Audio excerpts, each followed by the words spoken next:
Merhaba arkadaşlar, örgü kanalıma hoş geldiniz. Kız çocuklarımız için hem kolay hem de güzel tığ işi elbise yaptım. Bugün bu elbise anlatımını sizlerle paylaşmak istiyorum. Bakın elbisenin örgüsü çok güzel arkadaşlar. Çok da kolay. Herkes yapabilir bu elbise modelini.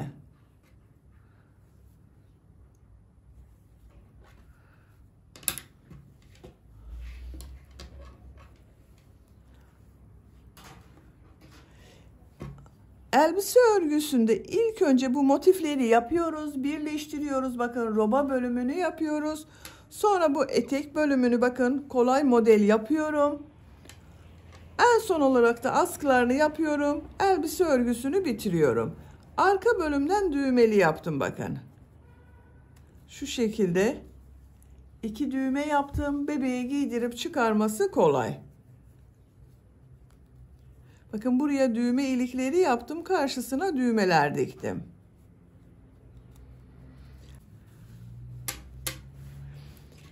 Elbise örgüsünde iplik olarak ben bugün sarı renkli iplik kullandım bakın.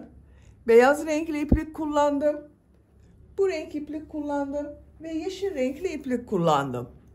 Ben bugün bu renk iplikleri kullandım arkadaşlar. Siz bu elbise örgüsünde her marka iplik ve renkleri kullanarak yapabilirsiniz. Her renk iplik ile çok güzel oluyor. Yazlık bir elbise olduğu için pamuk, koton iplikleri tercih ederseniz daha güzel olur. Tığ olarak 5 numara 3 milimetre tığ kullandım. Benim elim çok sıkı değil. Yaptığım örgüler yumuşak oluyor. Sizin eliniz sıkıysa 3,5-4 milimetre tığlarla yaparsanız çok daha iyi olur arkadaşlar. Ölçülerini videonun sonunda ölçüyorum. Ben bugün 1-2 yaş çocuk için yaptım. Siz bu elbiseyi yeni doğan bebek için yapabilirsiniz. 2, 3, 4, 5 yaş her yaş çocuklarınız için yapabilirsiniz. Daha küçük yapmak istiyorsanız ben bakın 6 motif yaptım. Roba bölümünü yaptım. Siz bunu 5 motif yapabilirsiniz. Yeni doğan bebek için yapabilirsiniz.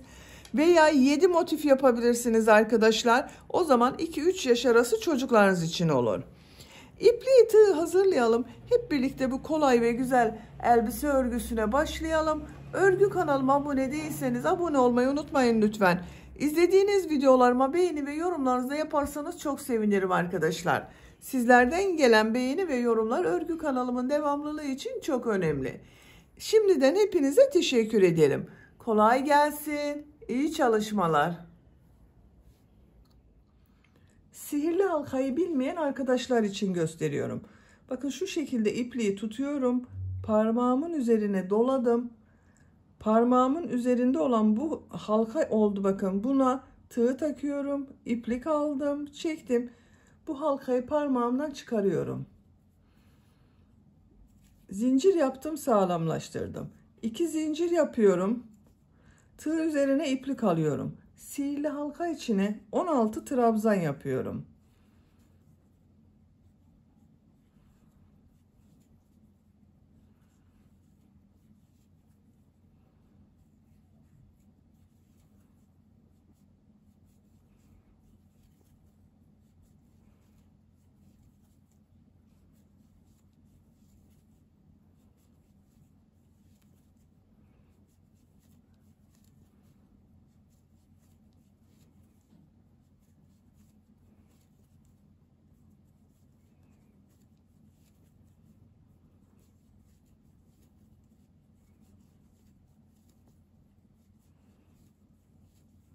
...16 trabzan yaptım. İplik ucunu çekiyorum. Bakın şu şekilde yavaş çekiyorum. Bakın hiç boşluk oluşmadı burada. İlk ilmek ile ilmek kaydırma yaparak sırayı birleştiriyorum. İplik ucunu şu şekilde tutuyorum. İpliği kesiyorum arkadaşlar. Bakın. Orta bölümünü yaptık.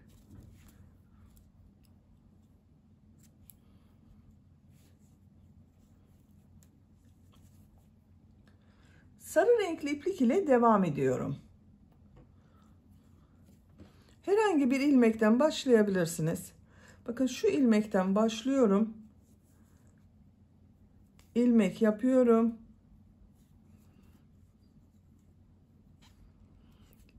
İki zincir yapıyorum. Tığ üzerine iplik alıyorum. Aynı ilmek içine bakın şu şekilde trabzan yapıyor gibi yaptım. İlmeği çekiyorum. Tığ üzerinde 2 ilmek var. Tekrar tığ üzerine iplik alıyorum. Aynı ilmeğe tığ takıyorum. İplik aldım. Tığ üzerinde 4 ilmek var. İkisini içinden çekiyorum. 3 ilmek kaldı bakın. Üçünü birlikte çekiyorum. Bir zincir yapıyorum. İkinci ilmeğe de aynı şekilde model yapıyorum. Elimi takip ederseniz daha iyi anlaşılır.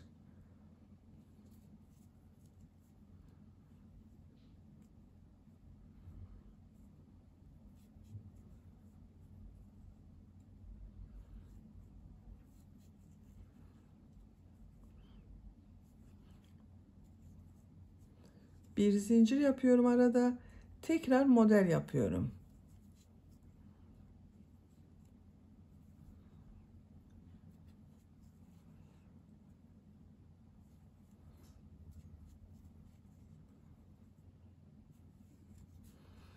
Bir zincir yapıyorum. Model yapıyorum yine.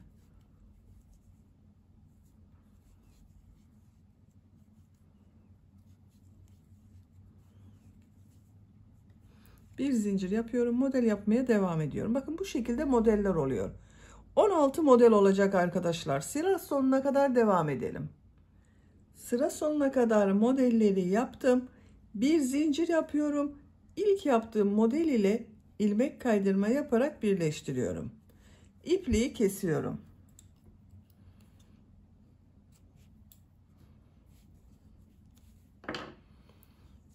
Bakın sayıyorum. 2, 4, 6, 8, 10, 12, 14, 16 model oldu. Şimdi yeşil renkli iplik ile 3. sıraya devam ediyorum.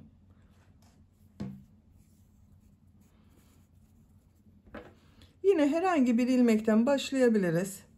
Bakın bu model ortasında yaptığım boşluklar var. Bir zincir yaptım. Bundan bir ilmek yapıyorum. 2 zincir yapıyorum.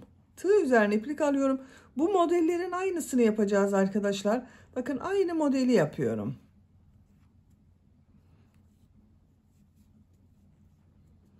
Bu ilk başta yaptığım 2 zincirde bir trabzan oluyor. 3 trabzanlı modelleri yapıyoruz. Birlikte yapıyorum bakın. 2 zincir yapıyorum. Bu sırada arada 2 zincir yapıyoruz. 2 model ortasına yine model yapıyorum.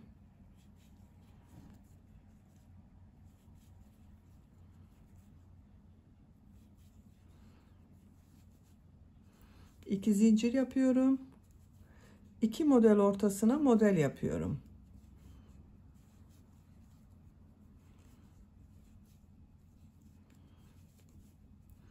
İki zincir yapıyorum.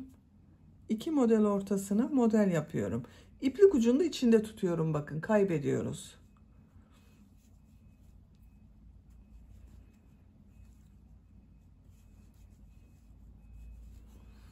Arada 2 zincir yapıyoruz bu sırada. Sıra sonuna kadar devam edelim. Sıra sonuna kadar modelleri yaptım. 2 zincir yapıyorum. İlk yaptığım model ile bakın bu ilmek ile ilmek kaydırma yaparak birleştiriyorum. İpliği kesiyorum.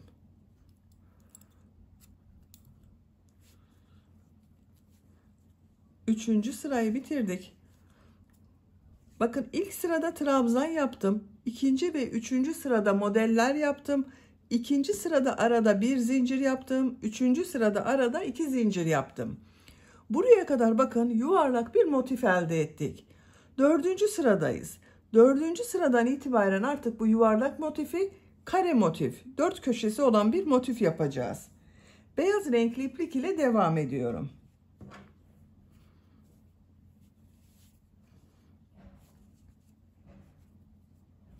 Herhangi bir model ortasından şu şekilde bir ilmek yapıyorum.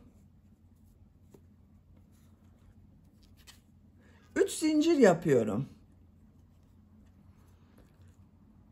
Köşeleri 4 köşe yapacağız. Köşeleri üçlü trabzan yapacağız.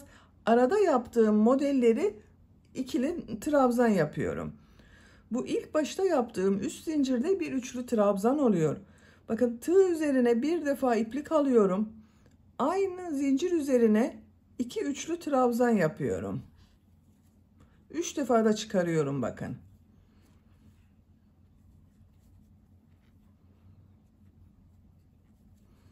İki üçlü trabzan yaptım. 3 zincirle birlikte 3 trabzan oldu. Tığ üzerine iplik alıyorum. Bu iki model ortasına 3 trabzan yapıyorum. 2 defa da çıkardığım trabzan yapıyorum. 1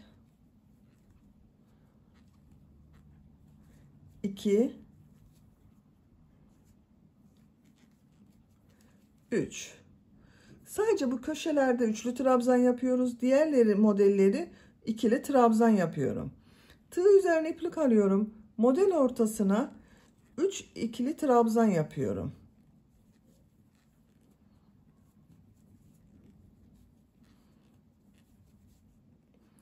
Tekrar tığ üzerine iplik alıyorum. Bakın 3. trabzan grubunu yapıyoruz. 3 trabzan yapıyorum.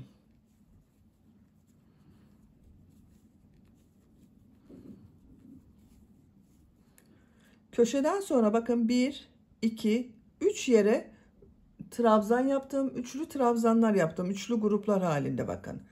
Tekrar tığ üzerine bakın bir defa iplik alıyorum. Bu model arasına üçlü trabzan yapıyorum. 3 üçlü trabzan yapıyorum. 2 zincir yapıyorum. 3 üçlü trabzan yapıyorum.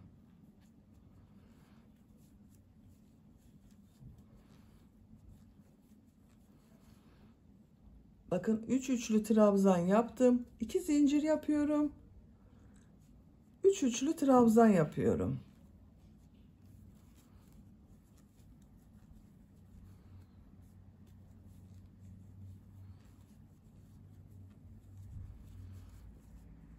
Bir, iki, üç. 2 zincir yaptım. 1, 2, 3.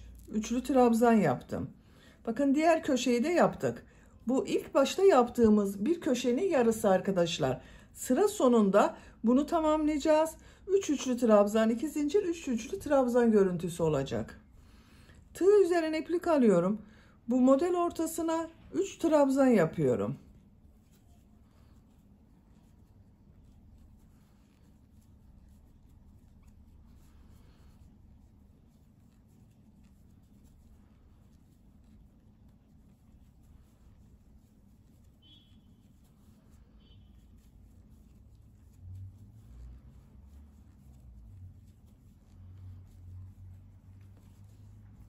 Bir, iki, üç tane bakın üçlü modelden yaptım.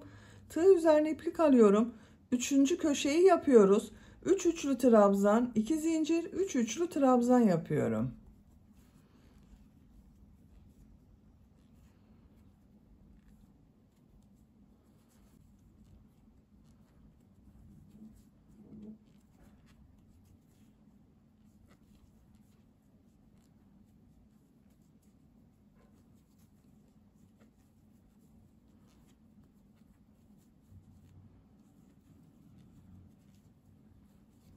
Bakın buraya da 3 üçlü trabzan, 2 zincir, 3 üçlü trabzan yaptım. Üçlü trabzan yapıyorum grup halinde, bakın normal trabzan yapıyorum bunları.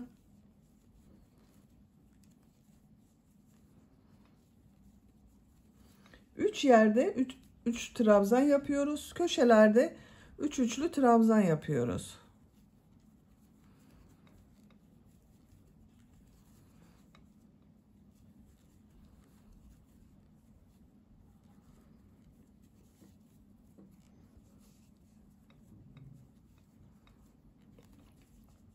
Bir, iki, üç grup yaptım. Tığ üzerine iplik alıyorum. Dördüncü köşeyi yapıyoruz arkadaşlar. 3 üçlü trabzan, 2 zincir, 3 üçlü trabzan yapıyorum.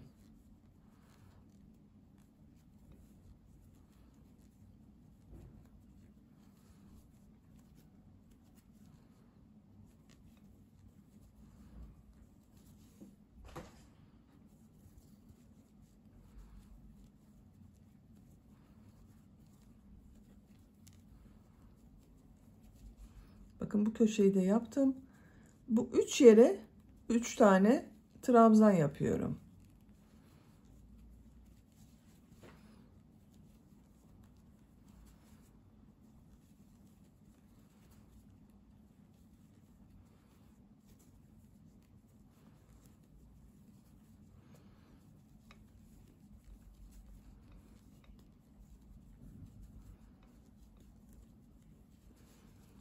Bakın bu model başladığımız köşeye geldik.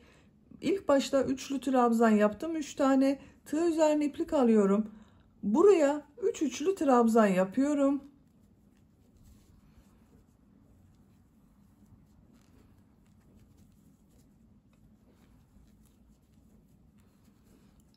Tığ üzerine iplik alıyorum.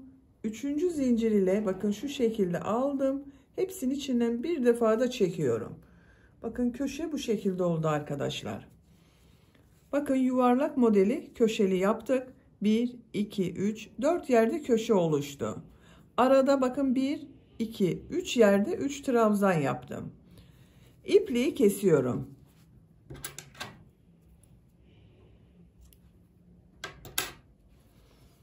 Motifin birisini bitirdim. Bu motiften istediğiniz kadar yapabilirsiniz arkadaşlar. Bakın ben ikinci motifi de aynı şekilde başladım. Aynı modeli yaptım. Köşeye kadar tamamladım. Bakın köşeden sonra 1, 2, 3 yerde 3 trabzan yaptım. Şimdi yaptığım bu motifi bu motif ile birleştireceğiz. Buraya 3 üçlü trabzan yapıyorum.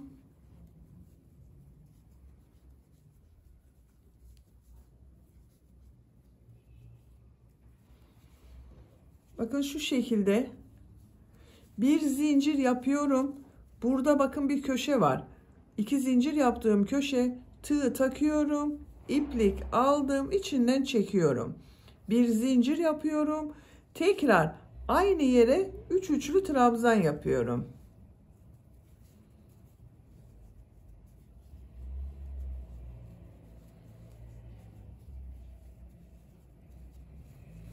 Bakın köşeyi birleştirdik.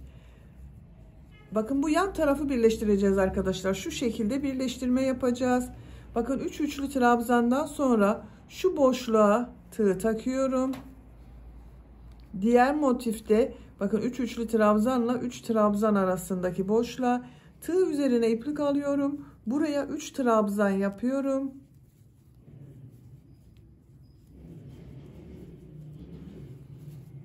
Bakın model arasında yaptığımız şu boşlukları birleştiriyorum.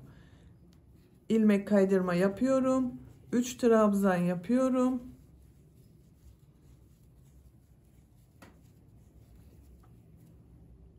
Bakın diğer motif ile ilmek kaydırma yapıyorum.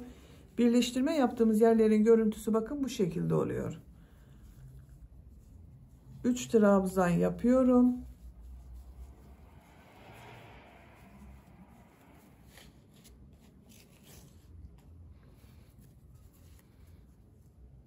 İlmek kaydırma yapıyorum. Bakın diğer motif ile ilmek kaydırma yapıyorum. Köşedeyim. Bakın 3 üçlü trabzanı sıra başında yaptım. Buraya da 3 üçlü trabzan yapıyorum.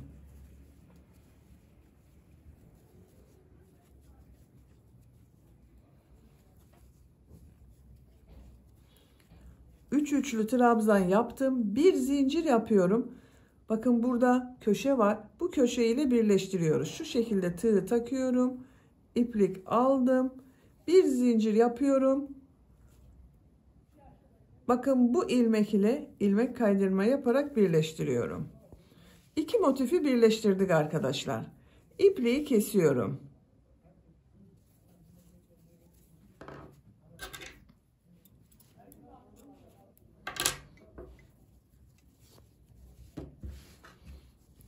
Bakın birleştirme yaptığımız yerin görüntüsü bu şekilde. Yapacak olduğunuz ölçüye göre istediğiniz kadar motif sırasını yaparak birleştirelim. 6 motif yaptım, birleştirdim. 1, 2, 3, 4, 5, 6. Bakın şu şekilde görünüyor. Bu genişlik benim için yeterli roba bölümünün arkadaşlar. 23 santimetre bakın genişlik var. 2'ye katladığım zaman 23 santimetre genişlik var. Siz daha büyük çocuk için yapmak istiyorsanız bel ölçüsüne göre bunu 7 motif yapabilirsiniz, 8 motif yapabilirsiniz. İstediğiniz kadar arttırabilirsiniz. Bakın şu şekilde olduğu zaman 8 motif olur. Şimdi bunun çevresinden pıtırcık modelleri yapıyorum. Bu renk iplik ile yapıyorum. Yeşil renkli iplik ile siz istediğiniz renkli iplikler ile devam edebilirsiniz. Bakın bu köşeden başlıyorum. Buradan ilmek yapıyorum. 2 zincir yapıyorum. Aynı ilmek içine sık iğne yapıyorum. Bir ilmek atlıyorum. Bir sık iğne, 2 zincir, bir sık iğne yapıyorum.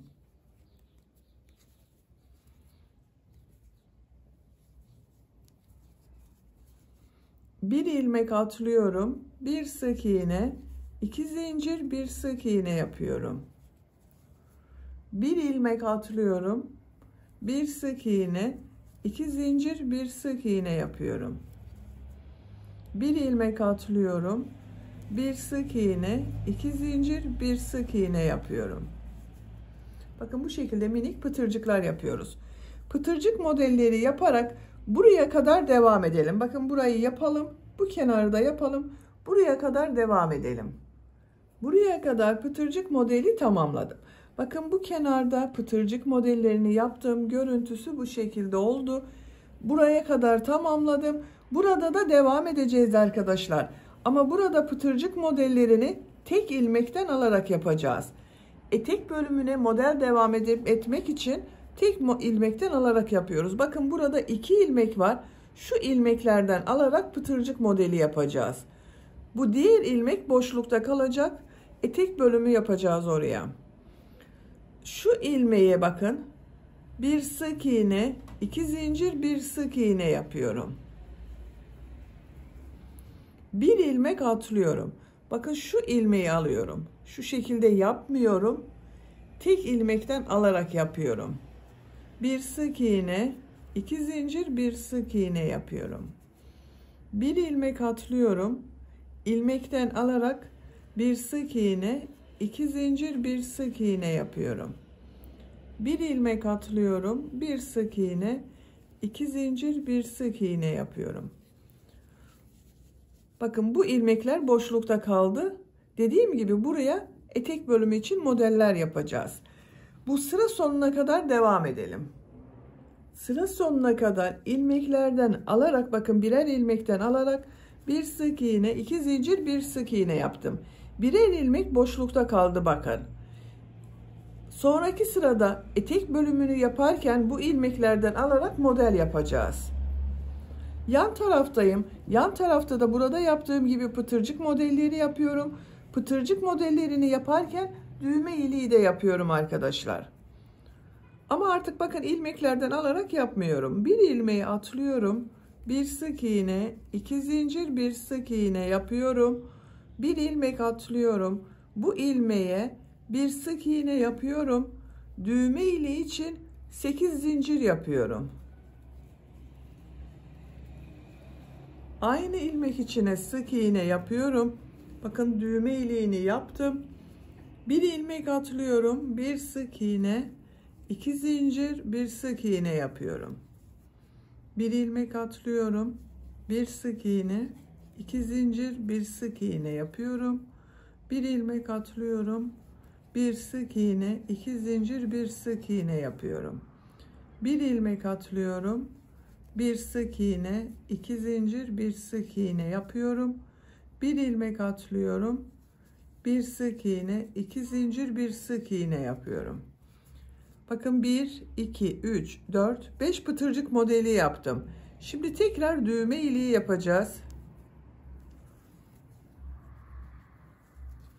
Bir ilmek atlıyorum. Sık iğne yapıyorum. Düğme iliği için 8 zincir yapıyorum. Aynı ilmek içine sık iğne yapıyorum. Bir ilmek atlıyorum. Buraya bir sık iğne, 2 zincir, bir sık iğne yapıyorum. İpliği kesiyorum arkadaşlar. Bakın düğme iliklerini yaptık. Karşı tarafa düğmelerini dikeceğiz. Şu şekilde. Şimdi etek bölümüne başlayalım. Sarı renkli iplik ile yapıyorum arkadaşlar. Siz isterseniz beyaz renkli yapabilirsiniz. Veya diğer, siz hangi rengi kullandıysanız onunla devam edebilirsiniz. Bakın şuradan başlıyorum. Bu ilk ilmekten alarak yaptım. Bir ilmek boşlukta kaldı. İpliği bağlıyorum.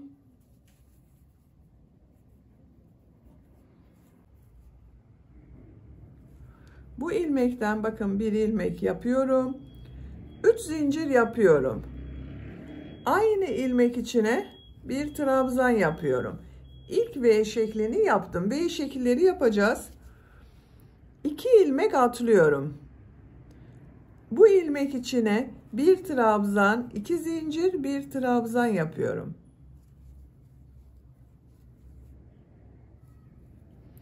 Bir ilmek atlıyorum. Bir trabzan, 2 zincir, bir trabzan yapıyorum. Bir ilmek atlıyorum. Bir trabzan, 2 zincir, bir trabzan yapıyorum. Bakın bu 2 ilmek atladıktan sonra 1, 2, 3 V şekli yaptım. Aralarda birer ilmek atladım. Burada 2 ilmek atlıyorum.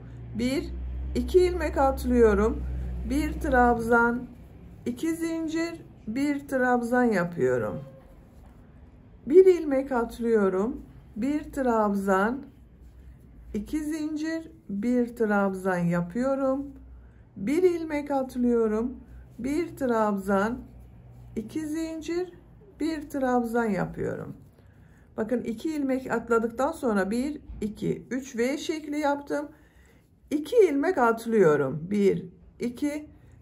Bakın şu ilmek içine bir trabzan, 2 zincir, bir trabzan yapıyorum. Bir ilmek atlıyorum. Bir trabzan, 2 zincir, bir trabzan yapıyorum. Siz isterseniz hepsinin arasında bir ilmek atlayabilirsiniz ama o zaman daha çok sık modeller oluşuyor arkadaşlar, tercihinize göre. Ben bakın 3 V şekli arasında bir ilmek atlıyorum, sonra 2 ilmek atlıyorum, bu şekilde yapıyorum. Sıra sonuna kadar devam edelim. Sıra sonuna kadar tamamladım. Bakın son ilmeğe de bir trabzan, 2 zincir, bir trabzan yaptım. İlk yaptığım V şekliyle bunu birleştiriyorum. Bakın tığ üzerine iplik almadan burada yaptığım bakın boşluğa tığ takıyorum, iplik aldım, ilmek kaydırma yapıyorum. Bakın 2 V şeklini birleştirdim. Kaç V şekli yaptığımı sayıyorum. 2, 4, 6, 8, 10, 12, 14, 16, 18, 20, 22, 24, 26, 28, 30, 32, 34, 36, 38, 40, 42, 44, 46, 48 V şekli oldu. Bu V şekillerinin çift sayı olması gerekiyor arkadaşlar. Bu aralarda daha sık veya daha seyrek yaparak çift sayı yapabilirsiniz. Bunu 46 yapabilirsiniz, 50, 52, 54 V şekli yapabilirsiniz. Şimdiki sırada model yerleştirme yapacağız. Modellerin denk gelmesi için bu V şekillerinin çift sayı olması gerekiyor. Benim 48 V şekli var. Dediğim gibi sizin 46 olabilir, 50 olabilir, 52 olabilir. 3 zincir yapıyorum. Bakın buraya bir trabzan yapıyorum. Tığ üzerine iplik alıyorum. Bu V şekli içine 2 trabzan, 2 zincir, 2 trabzan yapıyorum.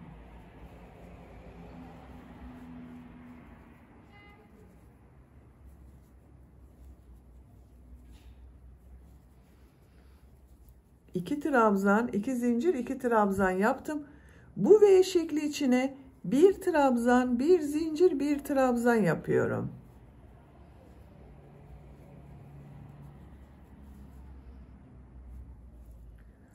Bu V şekli içine 2 trabzan, 2 zincir, 2 trabzan yapıyorum.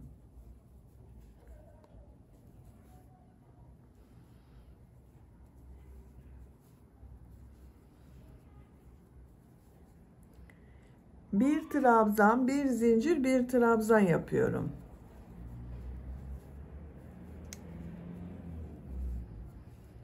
İki trabzan, 2 zincir, 2 trabzan yapıyorum.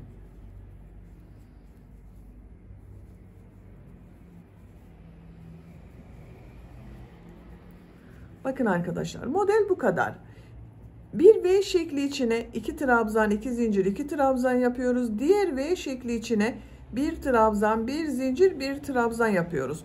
Bu sıralamayı şaşırmazsanız çok daha iyi olur arkadaşlar. Şaşırırsanız modelin şekli bozulur. Sıra sonuna kadar devam edelim. Bakın sıra başında 3 zincir yaptım. Sıra sonunda model denk gelmesi gerekiyor. 2 trabzan, 2 zincir, 2 trabzan yapacağız bu V şekli içine. Sıra sonuna kadar tamamlayalım. Sıra sonuna kadar tamamladım. Son olarak bakın buraya 2 trabzan, 2 zincir, 2 trabzan yaptım. Sıra başında yaptığım bakın 3 zincir, 1 trabzan var. Şu boşluğa tığ takıyorum. İlmek kaydırma yaparak birleştiriyorum. Bakın burada yaptığım 3 zincir ve 1 trabzan, 1 trabzan, 1 zincir, 1 trabzan görüntüsü oldu arkadaşlar. Bakın görüntüsü bu şekilde modelin. Gördüğünüz gibi çok da kolay. 3 zincir yapıyorum. Buraya bakın 1 trabzan yapıyorum. Model ortasına 2 trabzan, 2 zincir, 2 trabzan yapıyorum.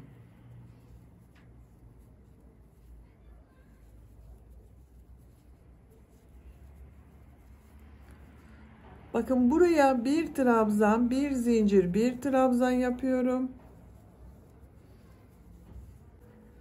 2 trabzan, 2 zincir, 2 trabzan yapıyorum.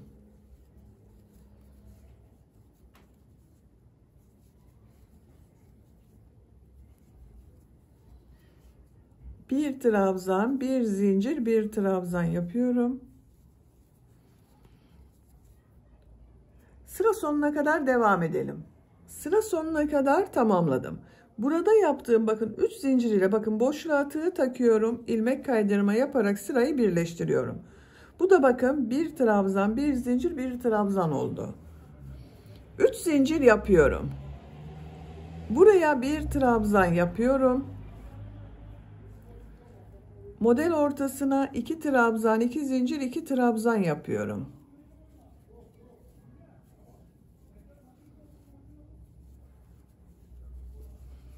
Bakın buraya bir trabzan, bir zincir, bir trabzan yapıyorum. 2 trabzan, 2 zincir, 2 trabzan yapıyorum.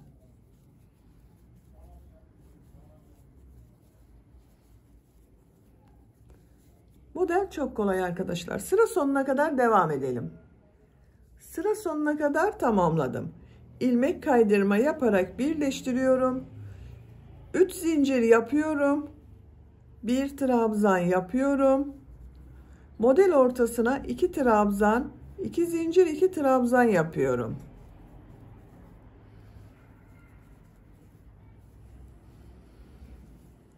Buraya bir trabzan, bir zincir, bir trabzan yapıyorum. Etek bölümünün örgüsü bu şekilde devam edecek arkadaşlar.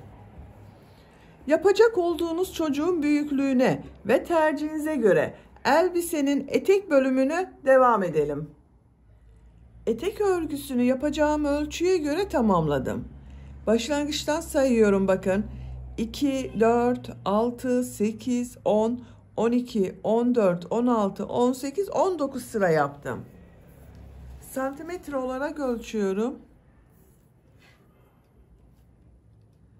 20 santimetre yükseklik var arkadaşlar. Benim yapacağım ölçü için yeterli. Siz tercihinize göre birkaç sıra model sırası devam edebilirsiniz. En son bakın ilmek kaydırma yaparak birleştirdim. Şimdi uç bölümünü yapıyoruz. Tığ üzerine iplik alıyorum. Bu model ortasına bir trabzan yapıyorum. 2 zincir yapıyorum. Şu şekilde bakın trabzanı boşluktan alıyorum. Sık iğne yapıyorum. Tekrar tığ üzerine iplik alıyorum. Trabzan yapıyorum. 2 zincir yapıyorum. Şu şekilde tığı bakın boşluğa takıyorum. Sık iğne yapıyorum. Bu şekilde 6 tane yapıyoruz bir model üzerine.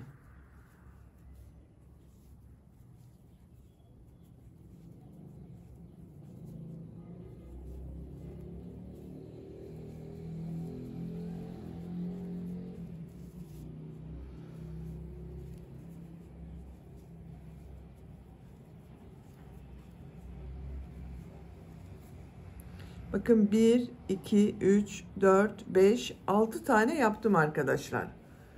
Tığ üzerine iplik almadan Bakın şu boşluğa bir trabzan, bir zincir, bir trabzan yaptım. Ortasına bir sık iğne yapıyorum. Tığ üzerine iplik alıyorum. Buraya yine bunun gibi 6 tane minik pıtırcıklı model yapıyorum.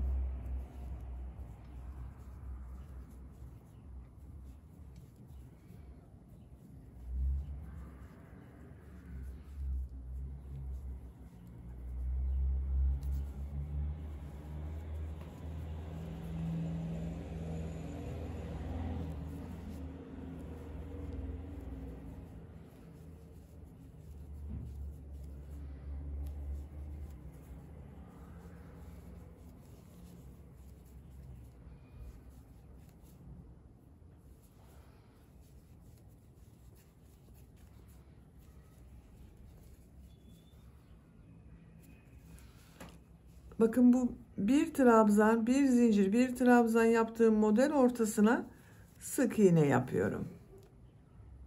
Sıra sonuna kadar devam edelim. Sıra sonuna kadar tamamladım. Bu son yaptığım modeli bakın bu ilmek ile ilmek kaydırma yaparak birleştiriyorum. İpliği kesiyorum.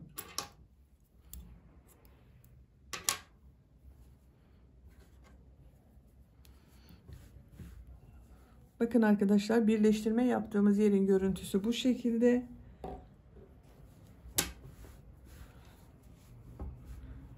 Bakın düğmeleri de çok güzel oldu.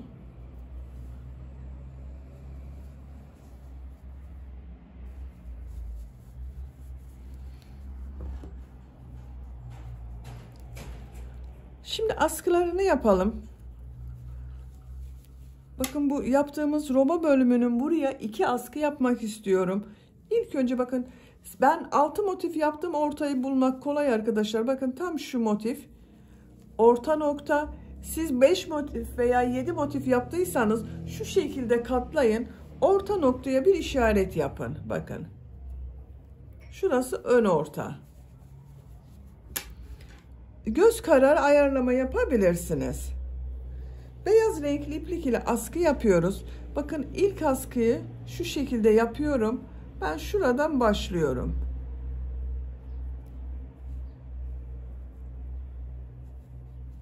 Buradan bir ilmek yapıyorum.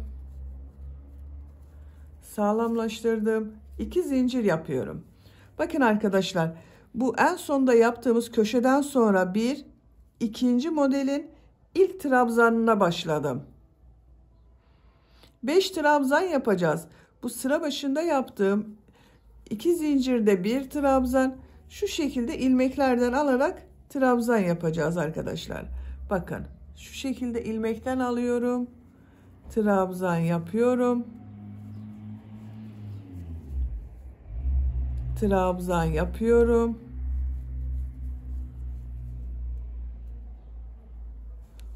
Trabzan yapıyorum.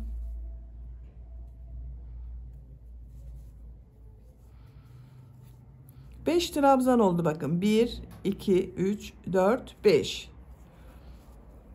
Bir zincir yapıyorum. Örgüyü çeviriyorum. Bu ilk ilmek üzerine trabzan yapıyorum. Bu sıra başında yaptığım bir zincir bir trabzan olmuyor. Bakın ilk trabzanı buraya yaptım. 1, 2, 3, 4. Bakın 5. trabzanı ikinci zincir üzerine yapıyorum.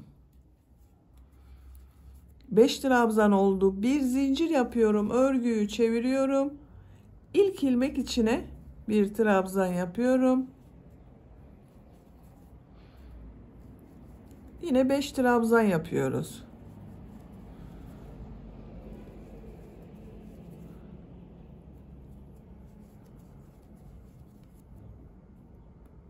Bir zincir yapıyorum. İlk ilmeğe trabzan yapıyorum. Bakın. Şu şekilde arkadaşlar, bu askının örgüsü bu şekilde devam edecek. Diğer askıyı da başlayalım. 2 askının örgüsüne birlikte devam ederiz.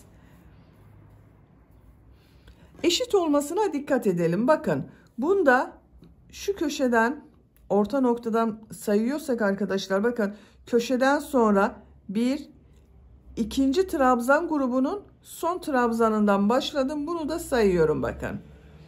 1, 2, buradan başlıyorum. 1, 2, 3, 4, 5. Bakın şuradan ilmek yapıyorum. Yine 2 zincir yapıyorum. İlmeklerden alarak trabzan yapıyorum. Yine 5 trabzan yapıyorum.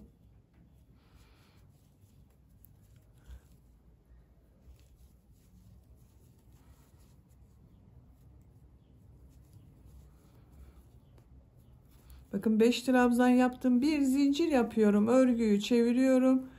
İlk ilmeğe trabzan yapıyorum. 4 trabzan yapıyorum.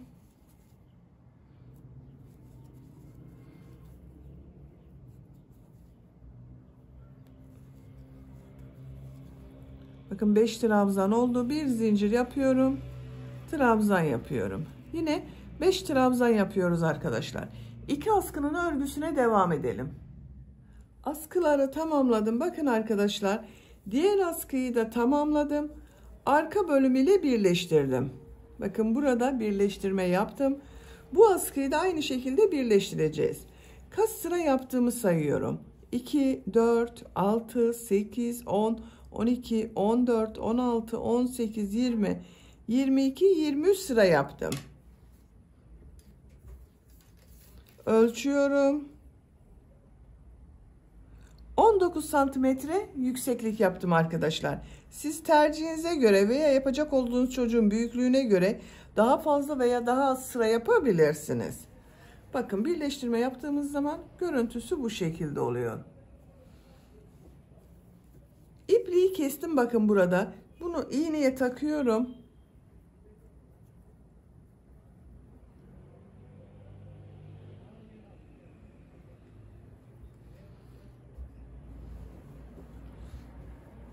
Bakın bunu tam ortasına, şu motifin tam ortasına yerleştirdim. Bunu da aynı şekilde yerleştiriyorum. Örgünün ters tarafından birleştiriyorum bakın.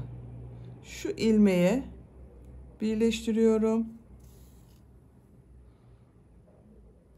İlmeklerden alarak birleştiriyoruz arkadaşlar.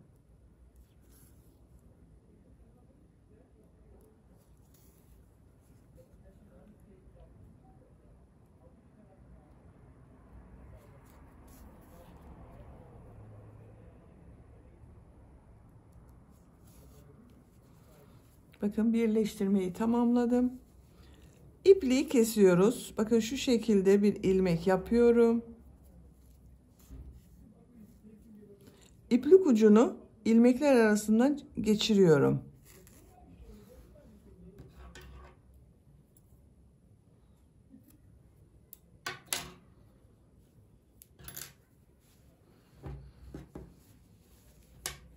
Bakın askıları yaptık. Şimdi bu askı çevresinde de burada yaptığım gibi yeşil renkli iplik ile pıtırcıklar yapıyorum.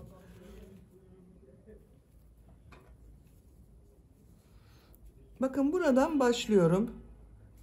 İpliği bağlıyorum. Şuradan.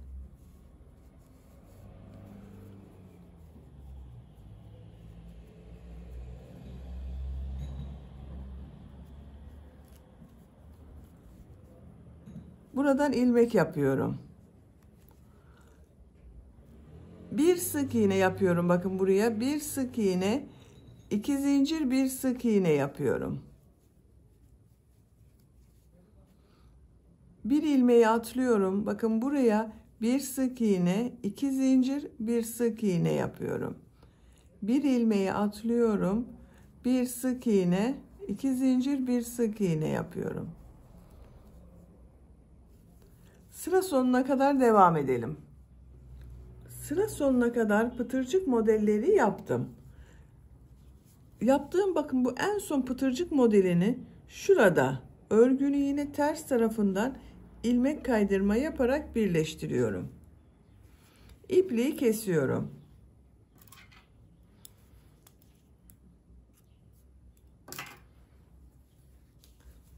Bakın diğer askı örgüsünü ben tamamladım. İki tarafından da pıtırcık yaptım. Bunda da aynı yapacağız. Buradan başlıyorum. Yine şu ilmekten bir ilmek yapıyorum.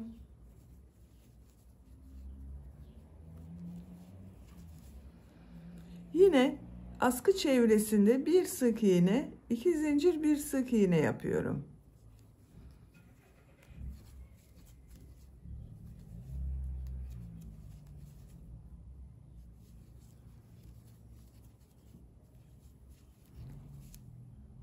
Sıra sonuna kadar devam edelim. Sıra sonuna kadar tamamladım. Yine bakın şu ilmek ile örgünü yine ters tarafından ilmek kaydırma yaparak birleştiriyorum. İpliği kesiyorum.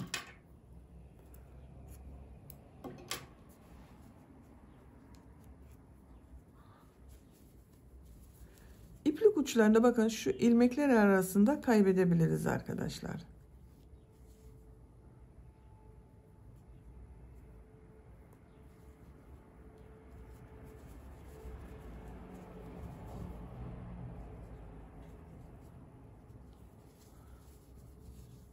Bakın askı örgüsü de bu şekilde oldu. Çok güzel oldu. Elbise örgüsünü de bitirdim.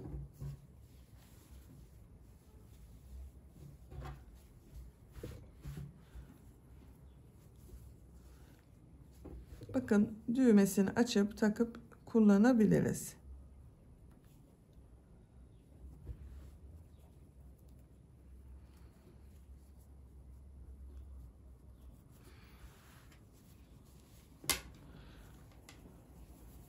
Bakın bu şekilde oldu arkadaşlar. Gördüğünüz gibi hem çok kolay hem de çok güzel bir elbise oldu. Ölçülerini söylüyorum. Buradan bakın motif yaptığımız sıradan genişliğini ölçüyorum. 24 santimetre, yüksekliğini ölçüyorum.